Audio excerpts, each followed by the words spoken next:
Sizdə fibroadenoma aşkar olunub.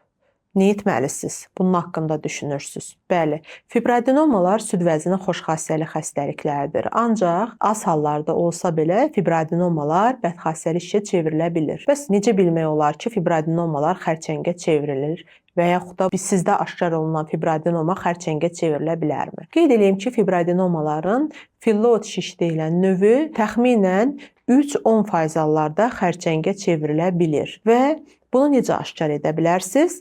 Həkiminiz sizə əgər biopsiya məsləhət görürsə, sizdə fibroadenoma müəyyən edib və deyir ki, biopsiya olun. Bunu etməyi tövsiyə edirəm, çünki həmin fibroadenomanın filloid olub-olmamağını yalnız biopsiya vasitəsilə müəyyən etmək olar. Digər üsul isə 1 il ərzində kontrolda qalmağınız, 3 aydan, 6 aydan bir ultrases müayinəsindən keçməyiniz və bunları müqayisə etmək önəmlidir. Çünki 1 il ərzində əgər şişin ölçüsünün təxminən 30-40% qədər böyümə varsa, vaxtında bu törəməni çıxarmaq, əməliyyat olunmaq lazımdır. Ümumilikdə qeyd edeyim ki, fibroadenomalar xoşxassəli bir xəstəlikdir. Sadəcə olaraq 2 sm-dən kiçikdirsə, onlara nəzarət, 2 sm-dən böyükdürsə, həkim əgər tövsiyə edirsə, əməliyyat olunmağa məsləhət görürəm.